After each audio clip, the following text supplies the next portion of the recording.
À chaque début de l'année, mes amis,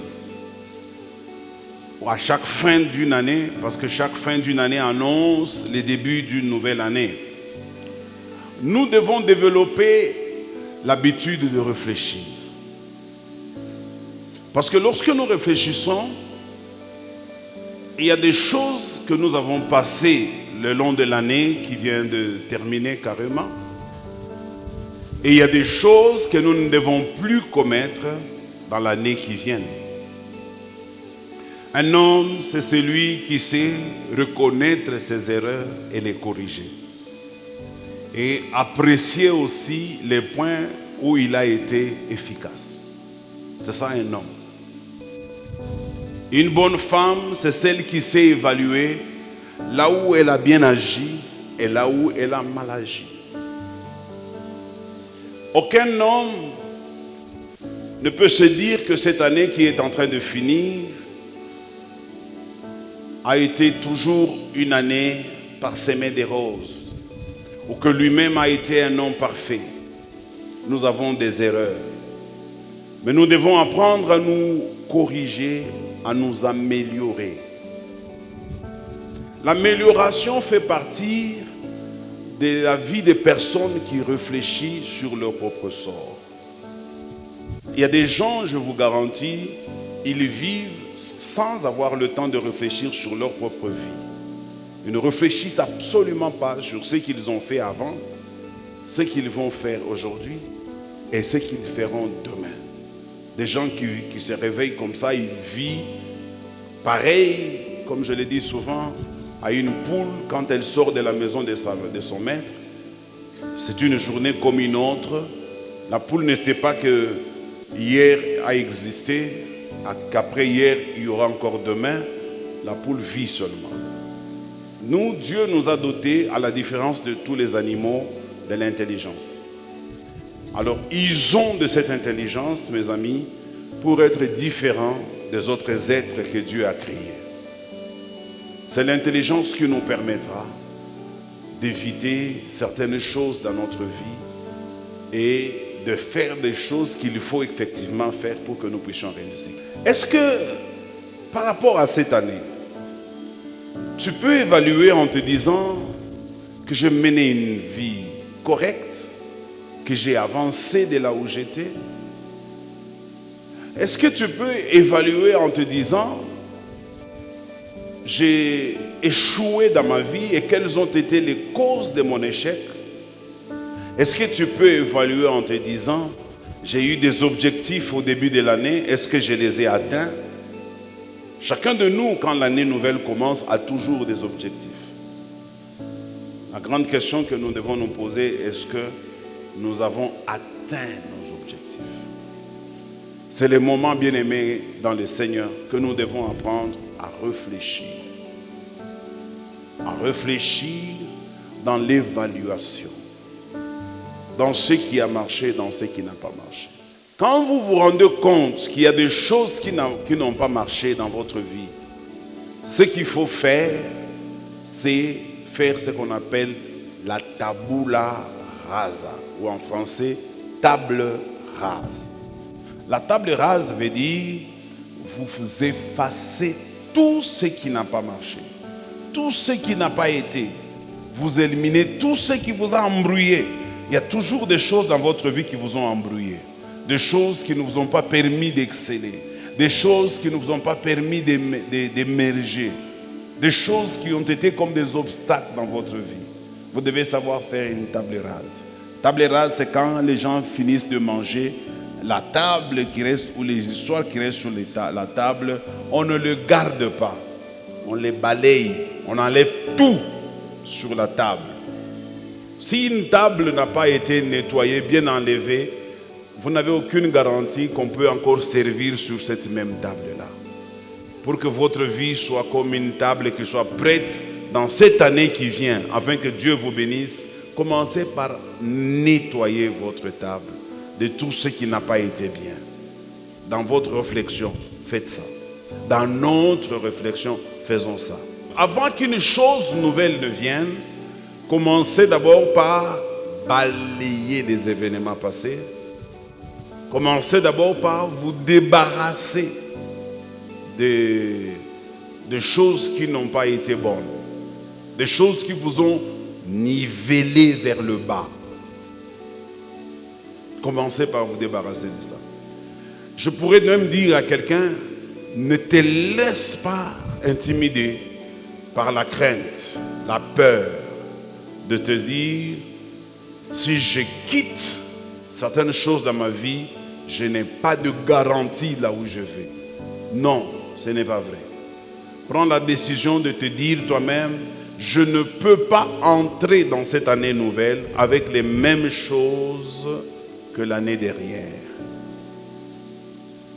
Même si tu as réussi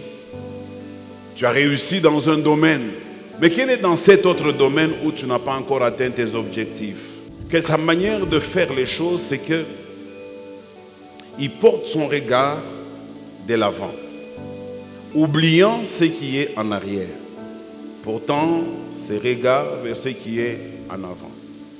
Oublier ce qui est en arrière, c'est ça, faire la table rase. Même si vous avez réussi, oubliez vos anciennes réussites. Parce que les anciens succès peuvent être des obstacles pour de nouveaux succès. Il faut oublier là où vous avez fait bien, même là où vous avez réussi, oubliez ça. Parce que l'erreur que nous avons nous aujourd'hui, c'est de nous cantonner sur nos réussites d'hier. Ton témoignage, c'est seulement celui de quand tu t'étais converti. Tu n'as pas un nouveau témoignage. Tu n'as que les anciens témoignages. La révisualisation, ça veut dire je renouvelle ma vision. Je améliore ma vision.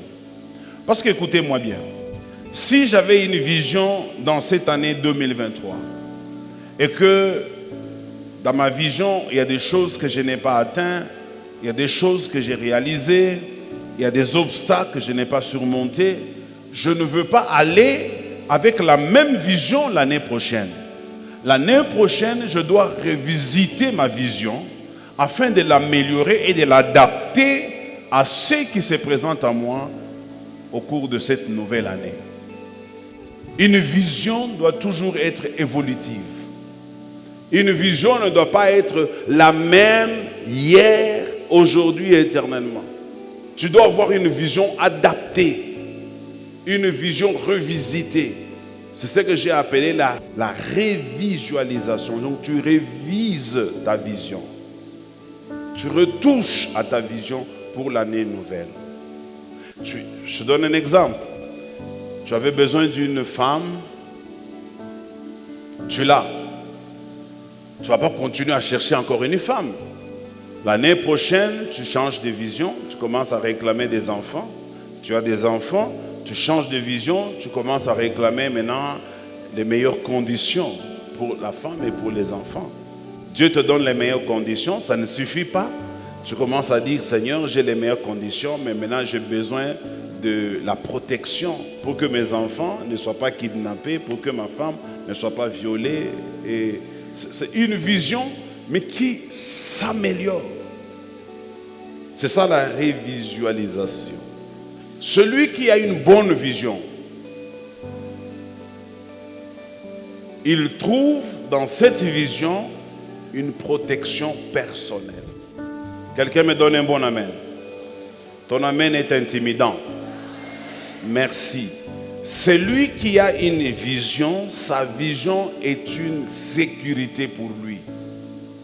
Sa vision est une sécurité, est une protection. Parce que dans chaque vision de l'homme, celui qui doit être le bénéficiaire principal, c'est le visionnaire. Si ma vision en moi ne me bénéficie pas moi-même en premier, ce n'est pas une bonne vision. Ma vision d'abord me protège moi-même, protège ma famille. Et tu peux maintenant l'élargir, comme pour moi, elle protège aussi l'Église. Donc chaque vision qu'un homme peut avoir doit être capable de le protéger et de protéger son environnement. Dans chaque visualisation, essaye de voir quel est le niveau de protection. Tu as été cette année agressé par des bandits. Ce n'est pas par ta volonté. Mais demain, ne te laisse pas encore visiter par les bandits. Prends des dispositions dans ta nouvelle vision, comment protéger ta famille, tes enfants et tous ceux qui te sont vraiment chers. S'il faut changer de milieu, change de milieu. Parce que la vie, elle est la chose la plus précieuse que Dieu nous a donnée, sans laquelle les autres choses n'ont plus d'importance. Orienter notre vision dans des choses qui sont au-dessus de notre portée.